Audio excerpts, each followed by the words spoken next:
Video like share and comment जरूर करना और चैनल को सब्सक्राइब करके बेल आइकन जरूर ऑन कर लेना। 1970-80 का दशक जब जापान एक तरफ विकास की ओर तेजी से बढ़ रहा था, प्रगति की राह पर था, और वहीं दूसरी ओर जापान का कुछ भाग दहशत और खौफ के साए में जी रहा था। डर एक ऐसी चीज का जो है या नहीं ये कहना मुश्किल है। डर एक ऐसी खूबसूरत बला का जो दिखने में तो बेहद सुंदर थी, लेकिन उसके द्वारा दी गई मौत बेहद खौफनाक हुआ करती थी। डर एक आत्मा का जो जापान की गलियों में अपने सवालों के जवाब तलाश रही थी। डर उसका जिसका नाम सुनकर जापान का बच्चा बच्चा कांप उठता था, कुचिसाके ओना। जापानी किस्से कहानियों का एक ऐसा अर्बन लेजेंड जिसके बारे में आज हम आपको बताने वाले हैं। तो चलिए दोस्तों, जानते हैं कुचिसाके ओना के बारे में। जापान के सुनसान रास्तों पर कुचिसाके ओना चेहरे पर सर्जिकल मास्क पहने ज्यादातर बच्चों को अपना शिकार बनाती थी। उसका चेहरा सर्जिकल मास्क से ढका होता है और वो बच्चों के पास आकर उनसे पूछती है कि क्या मैं सुंदर दिखाई देती हूँ। सुनने में ये सवाल एक मामूली सा सवाल लगता है, लेकिन इस सवाल का जवाब शायद सबसे मुश्किल हो सकता है, क्योंकि इस सवाल का जवाब आपकी जान ले भी सकता है और बचा भी सकता है। लेकिन प्रॉब्लम ये है कि इस सवाल का कोई भी सही जवाब नहीं है, क्योंकि जब कोई इस सवाल का जवाब ना में देता था तो कुचिसाके कैंची से उस पर वार कर देती थी और उसे मार देती थी, और अगर जवाब हाँ में दिया तो वह अपना सर्जिकल मास्क उतार देती थी और अपना बेहद डरावना और जख्मी चेहरा दिखा देती थी।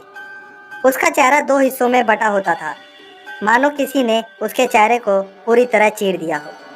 और फिर से वो अपना सवाल दोहराती थी कि क्या मैं अब भी सुंदर दिखाई देती हूँ। कुचिसाके का डरावना चेहरा देखने के बाद अगर कोई उसके सवालों का जवाब ना में देता तो भी वो उसे मार देती, और अगर जवाब हाँ होता तो भी कुचिसाके अपनी कैंची से जवाब देने वाले के चेहरे पर भी ठीक अपने जैसा घाव बना देती थी, जिससे लोगों की मौत हो जाती थी। जापान में 1970 के पूरे दशक में इस खौफनाक बला की दहशत थी।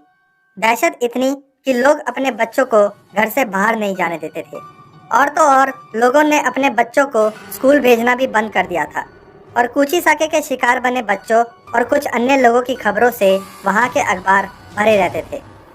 ऐसे बहुत से लोग थे जिन्होंने ये दावा तक किया कि उन्होंने कुचिसाके ओना नाम की इस आत्मा को देखा है। उन दिनों इस खतरनाक चलती फिरती मौत की दहशत इतनी ज़्यादा बढ़ चुकी थी कि जापान सरकार को स्कूली छात्रों को पुलिस प्रोटेक्शन देनी पड़ी ताकि बच्चे बेखौफ स्कूल आ जा सकें। लेकिन फिर भी कुचिसाके ओना ने अनेकों लोगों को अपना शिकार बनाया। और वो ऐसा क्यों करती थी? ये कहानी शुरू होती है जापान के हियान पीरियड के दौरान, लगभग 1200 से 800 साल पहले। जापान के छोटे से गांव में एक बेहद खूबसूरत औरत रहती थी जिसे अपनी खूबसूरती पर बहुत नाज था। वह अपने पति के साथ रहा करती थी, जो कि एक समुराय था।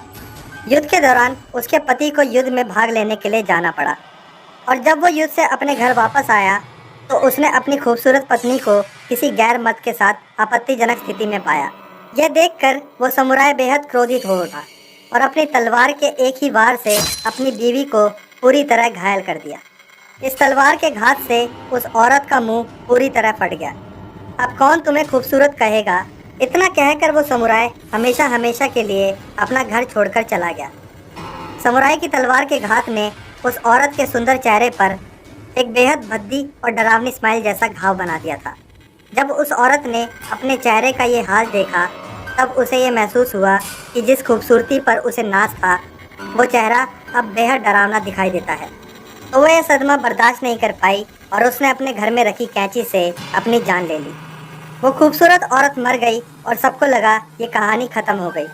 लेकिन लगभग 800 साल बाद वो फिर से जाग गई और बन गई एक खौफनाक रहस्य, जिसे कहते हैं कुचिसाके ओना। आज भी जापान के कई लोगों का मानना है कि कुचिसाके ओना आज भी जापान की सुनसान गलियों में घूम रही है अपने अगले शिकार की